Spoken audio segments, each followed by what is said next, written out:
Hi, everyone. I'm Sarah Guernelli, the investigative consumer reporter here at Channel 12. Welcome to the first ever 12 Response show. We're going to be covering a lot of different topics on this show, but specifically today, we're going to be talking about one of my favorite topics, which is scams. So we're joined by Scott Correa from Bank 5, and he's going to be just giving us some insight at what he sees at his local branch. Well, thank you for having me, Sarah. Yeah, no problem. So you are often sometimes the first offense when people are walking into a bank to either take out money or you're seeing money being pulled out of an account that usually isn't typical. Yes. Tell me a little bit about that. So the amount of scams and the amount of fraud that we've been seeing lately has just been higher than I've seen in my time in the industry. So I believe last year it was over $12.5 billion that was lost to fraud scams. So I think that's up 25% year over year. So just the complexity and the amount of different scams and frauds that are out there, it's really makes it hard to pinpoint who's being targeted because there's so many different people being targeted with all these different scams. Right, because you often think of usually maybe senior citizens that are the first target, but it can be anyone. I know I've almost fallen victim to a scam of you. Absolutely, I have, yes. So, I mean, it's happened. Anybody that you talk to will say that they most likely almost have been or have been victims of these scams. And actually, we've seen, so while the elderly are still targeted, we've actually seen people between the ages of 20 and 29 are actually being more and more targeted as of late due to a lot of the social media scams and things of that nature as well. And we know scammers really are sophisticated and they're changing up what they do very often. Yes. So we've seen things such as romance scams, lottery scams. You know, we spoke about the hotel scams. One of the biggest things that we're seeing now is almost bank impersonation scams, where people are receiving phone calls, texts, or emails from a scammer pretending to be their bank and asking them to either provide online banking credentials or to click suspicious links that'll help them to detect whether or not they've gotten a fraudulent purchase, when in fact that link is going to lead them to being defrauded. So, you know, we've seen that quite a bit. And, you know, one of the things that I can recommend with that is the bank is never going to ask you for your online banking credentials. And the bank is also never going to text you something asking you to reply by clicking a link. So if you see anything like that, call your bank. Make sure that you're calling from a number from a trusted source like their website or something on your statement or the back of your debit card, and check with them. We'd rather you ask than have to then cover, you know, or help you to recover your funds.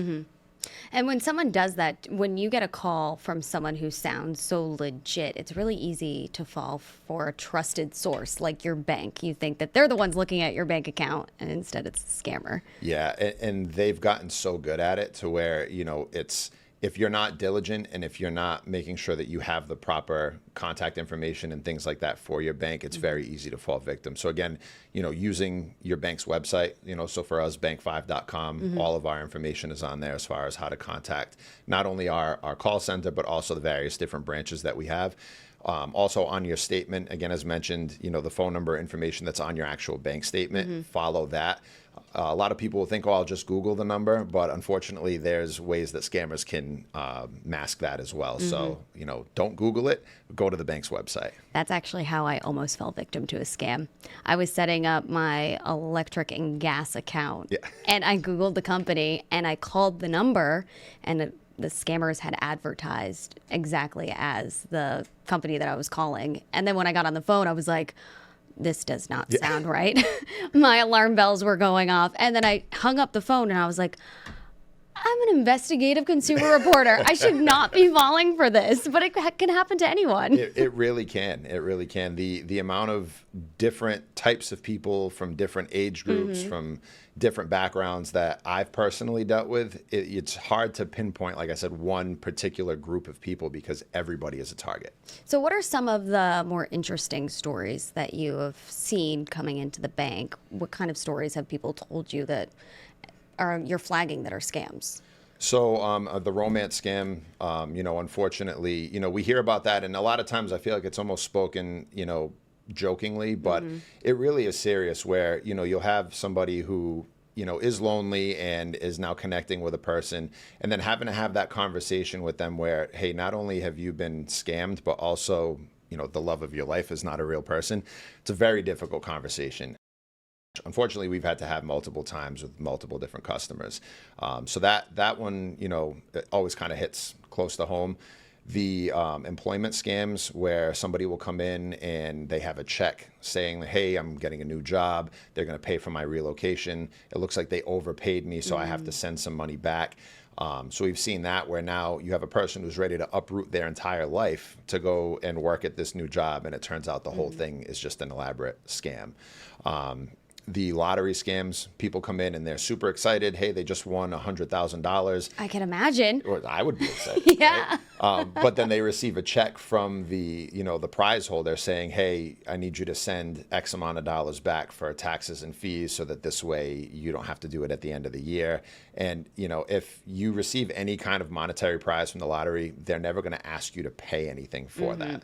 So that's something to keep in mind for consumers as well, where if you win any kind of prize, if they're asking for funds back, most likely it's a scam. Right, before you even get your money. Right. Yeah, the taxes happen after if you decide to choose that route, but they're not going to ask for the money up front. Right. How hard is it for you when you're sitting with someone in a room and really break it to them that they have fallen victim to a scam? Because we're talking not always just a small amount of money, it can be a lot. Well, I think the most difficult part is, for the consumer, that initial feeling of embarrassment, and it's almost like they feel like, how did this happen to me, right? And what I always try to tell my customers and my consumers is, don't feel that, because it is happening to everyone. It's not just, the elderly person who fell victim to, the scams that we've seen for, decades. It's happening to everyone. It's happening to people from different age groups. It's happening from college students all the way to retirees. And the amount of fraud that we see on a daily basis, it's almost more common to meet someone who's been victimized than it is someone who hasn't, because of how common it is. So I think just kind of getting through the initial emotional reaction that the customer has, and just ensuring them that, at Bank 5, we're going to do everything that we can to, assist you in recovering your funds. We also have a lot of things in place to detect this kind of fraudulent activity, so we're able to save a good portion of it before it actually gets to the point where the customer takes the loss. But just having that conversation initially and getting through the emotions of that is usually the most difficult part. But, just like with anything, the more you do it, the more, unfortunately, the easier it becomes, because it just happens so frequently. Because it becomes a little bit easier to break through to people. Right. All right, so we are going to hit a break right now, but when we come back, Scott's going to give us some consumer tips that you definitely need to know, because like we've been talking about, if you haven't fallen victim to a scam, you most likely know someone who has. We'll be right back. All right, welcome back, everyone. We're still here with my friend Scott. We're going over what people should know about scams. So what are some of the big warnings, red flags that people should look out for when it comes to staying vigilant about scams? Well, I think you worded it perfectly, right? So obviously we are here to help and we're here to assist, but awareness is the biggest form of defense. So just knowing what to look for is important. So again, if your bank is contacting you, they're never going to ask for your online banking credentials. Don't give those out under any circumstances. So your username, password, things of that nature. Your bank is also not going to ask you to click any links. So if you get a text message from your bank or a phone call, they're never going to ask you to click on any links. So if you do receive that, don't click. And when in doubt, don't click, because those suspicious links are the easiest way for these fraudsters to be able to get a hold of your information. And the other thing, too, is, again, when in doubt, call your bank. Use a number from a trusted source and make sure that you're speaking to someone who works there, and let them know, hey, I received X. Should I do this? We're more than happy to assist you and make sure that we're doing everything in our power to make sure that you're not going to fall victim to those scams. But being aware of what's out there is the biggest thing. And also double checking, like if it's a text message that you're getting, you really want to look at if there's any spelling errors, grammatical errors. Those are usually a big, red flag. Yes, definitely. And, now, even with some of the phone calls, these scammers are actually mirroring the phone numbers from the bank. So even if the number looks legitimate, if you feel like, hey, this doesn't seem right, hang up and call the bank back. We actually instruct our people to do that just as a safety precaution. So yeah, if you feel like something is either out of character for your bank or just doesn't seem right, hang up and call back. And 9 times out of 10, unfortunately, it will be that it was a scam. People probably definitely want to know this. I actually, before I came down here, got a call from someone who left me a voicemail saying that they fell victim to a scam. $1,200 is now out of their account.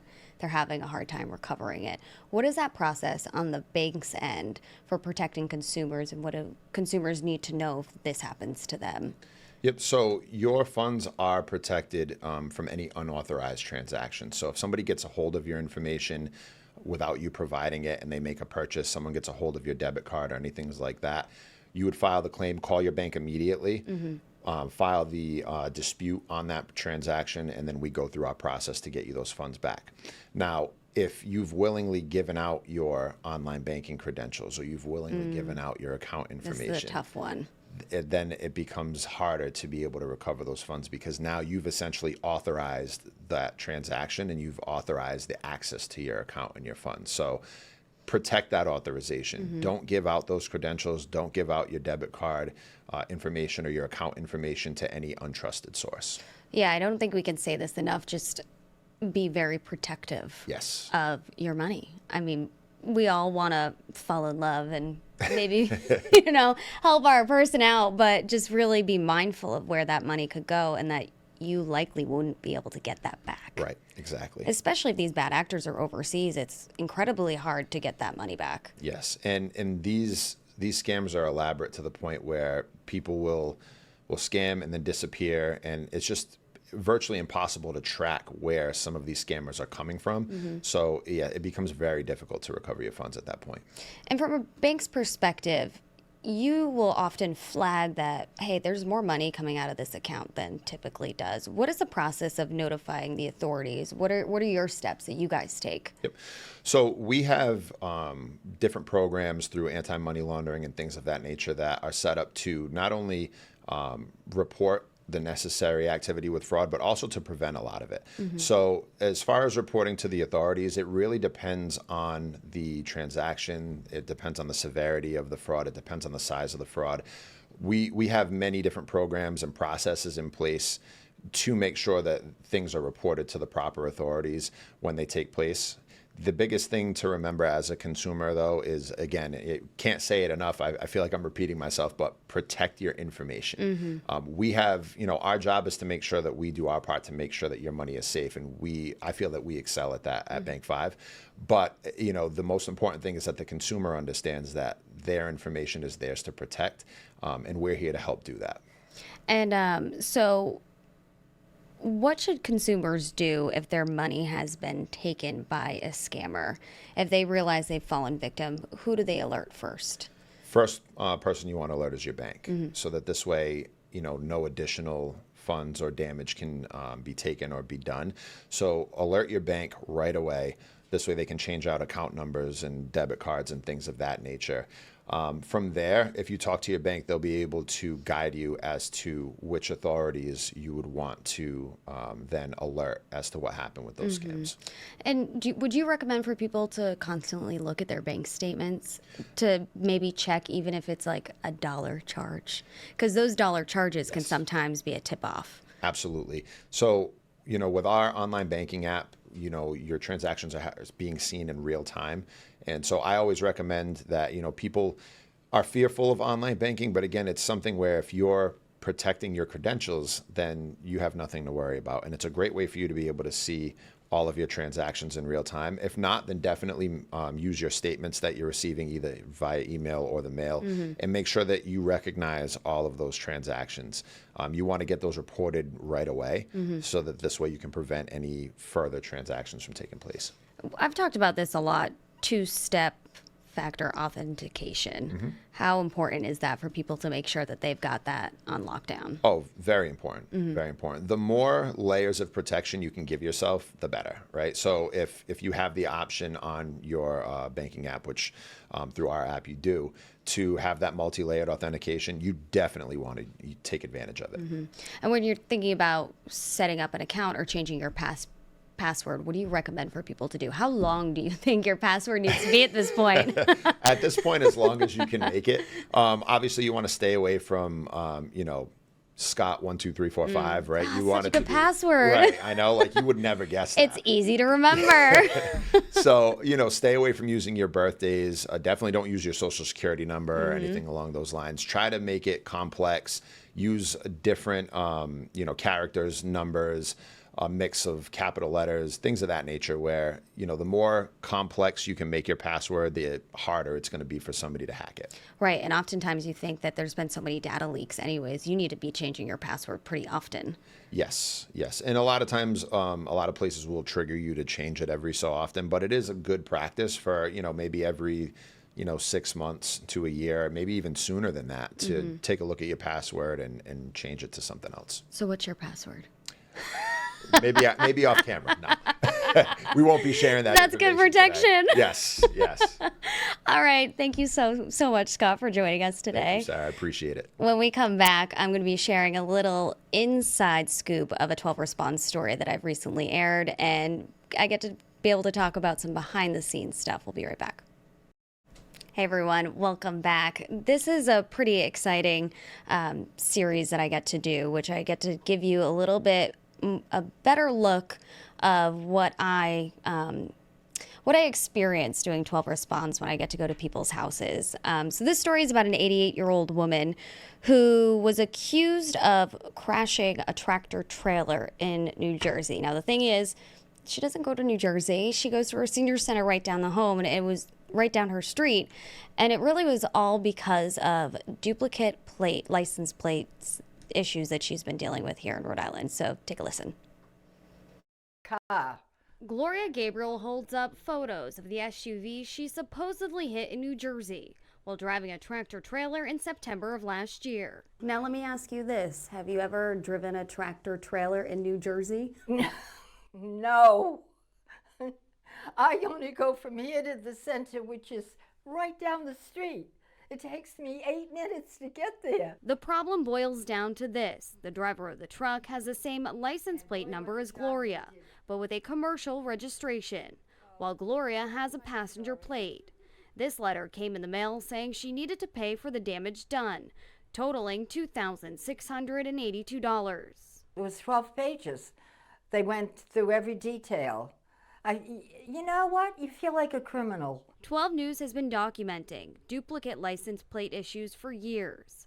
6 years ago, this man got a ticket in the mail for a duplicate plate issue. A similar issue for this man in 2021 and another man in 2022. My son said, Ma, I'm gonna call 12, he said. They helped us before. Her son, Tom Gabriel, lives in Arizona.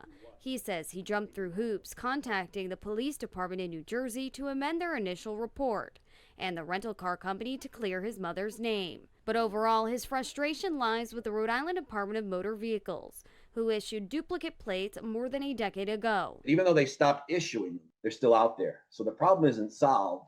And I really think the legislature or the DMV, I don't know who has to do what, but they need to fix this. According to DMV officials, the only way to correct the problem would be to cancel all existing duplicate plates and give out new registration to those vehicle owners, but explained it would be difficult, expensive, and would likely upset vehicle owners. For Gloria and her son, they want people to know that this problem still exists. I feel bad if it has to happen to someone else, really.